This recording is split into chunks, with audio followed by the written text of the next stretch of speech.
Commando सेना अरुण कुमार गौतम जी के द्वारा आपको ज्ञापन पत्र सौंपा गया है, ये किस संदर्भ में है और इसमें कब तक इनको कार्रवाई और कुछ राहत मिल सकती है सर? माननीय कमांडो साहब जी द्वारा जो पुलिस मांगे हैं, नंबर में जो समस्या, दूसरा में खाने की समस्या, तीसरा जो आवारा पशु उनके रखा है आपने ज्ञापन सौंपा है, तो हम माननीय कमांडर साहब के इस मांग के साथ में वो जहाँ तक हो सकेगा हो सकेगा उच्च अधिकारियों तक आपकी आवाज़ को पहुँचाया जाएगा और शीघ्र से शीघ्र रखने का किया जाएगा। धन्यवाद। देश से जो हमारा संघर्ष है सिर्फ बिजली, पानी और आवारा पशुओं को लेकर, मेरा सरकार से सिर्फ 3 मांगे हैं कि आप जो 10 घंटे बिजली कृषि के लिए बोलते हैं और जो 24 घंटे बिजली घरेलू उपयोग के लिए बोलते हैं, वह बिजली मुझे दिया जाए, वह बिजली हमारे किसानों को दिया जाए, हमारे क्षेत्रवासियों को दिया जाए। जो दूसरा मांग हमारा है पानी का, जो आप 3.5 करोड़ की लागत से टंकी बनवा रहे हैं, उसका बोझ हम सब आम जनमानस के जेब में पड़ता है।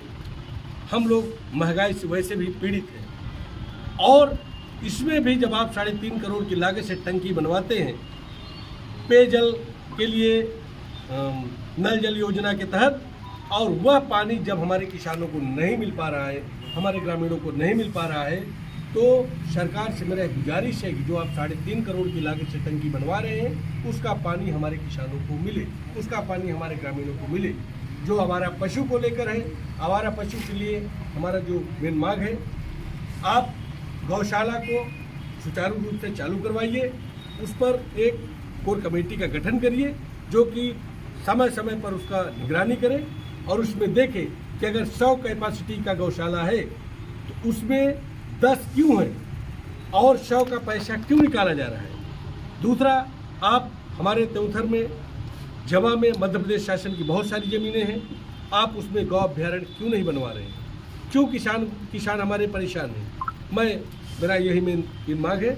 और आज जो संख्या की बात है, मैं जवा में पहला आंदोलन मेरा है, और दूसरा चीज़ मैं रहने वाला त्योंथर का हूँ।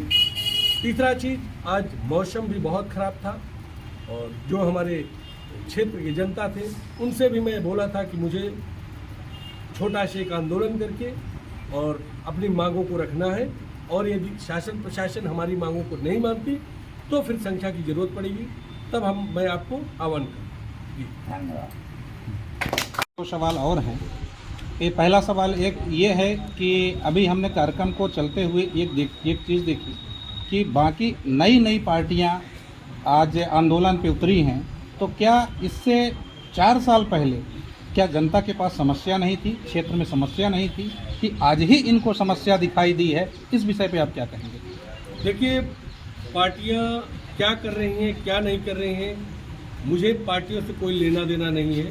पहला बात तो मेरा ये है।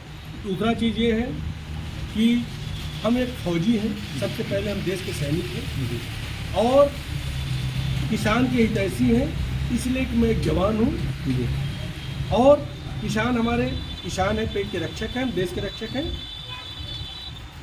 किसानों के साथ मैं तन मन धन और लगन से हूँ।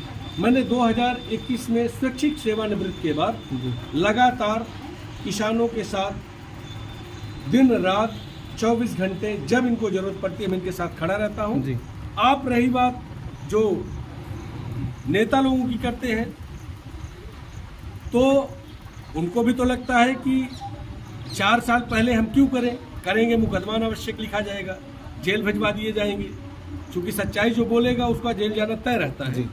तो नेताओं का काम है राजनीति करना और हम एक फौजी हैं, समाज सेवी हैं, हमारा काम है जनता का सेवा।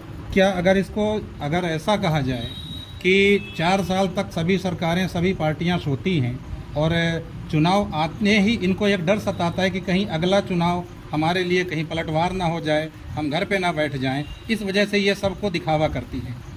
बिल्कुल, इसमें 100% सत्य है, यही है। और अभी जो इन्होंने बोया है 4.5 साल में, अभी 2 महीने चुनाव का बाकी है। 2 महीने बाद जितना भी जो पार्टियां बोई हैं उसका फसल तैयार है, बस काटने की देरी है। 2 महीने बाद उसका हमारा दूसरा सवाल हमने देखा है इसी बिजली की समस्या को लेके, जनता की समस्या को लेके आपके ऊपर रासुका जैसी संगीन धाराएं लगाई गई, आपको 5 महीने जेल के अंदर भी रखा गया। तो हम ये जानना चाहते हैं कि क्या आपको जेल से आने के बाद डर नहीं लगता है? क्या आपको ऐसा नहीं लगता कि फिर से वही कार्रवाई हो सकती है, फिर से आप जेल जा सकते हैं? इसके बारे में आप क्या कहेंगे? देखिए, ऐसा है कि डरता हुआ व्यक्ति है जिसको ये लगता है कि मैंने यहाँ पर आजीवन जिंदगी जीने के लिए आया हूँ। मुझे तो पता है कि मैं 40-41 साल जो है वो अपनी ज़िंदगी जी लिया हूँ। शेष ज़िंदगी जो बची है तो मैं ऐसा कार्य करके यहाँ से जाना चाहता हूँ कि हर एक नौजवान के अंदर एक जुनून हो, हर एक नौजवान के अंदर एक जज्बा हो और एक अच्छा कार्य करने का मिसाल देना चाहता हूँ।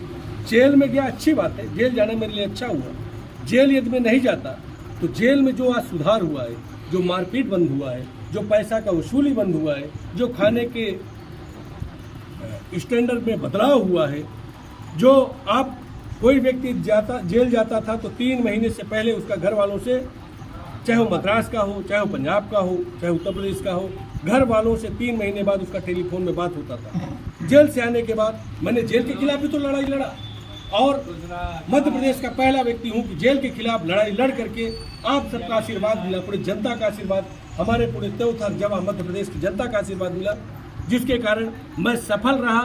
अभी कोई व्यक्ति जेल जाता है किसी कानून व्यवस्था को लेकर तो उसका दूसरे दिन ही उसके घर वालों का टेलीफोन से बात होने लगता है। तो जेल जाना मेरे लिए अच्छा हुआ और ये ज़रूरत पड़ेगी, यदि जेल तो जेल है, जेल क्या है, जेल तो एक जेल है। यदि हमको अपने प्राणों की आहुति देना पड़े इन किसानों के लिए, इन नौजवानों के लिए, उसको मैं देने के लिए तैयार हूँ। बहुत बहुत धन्यवाद।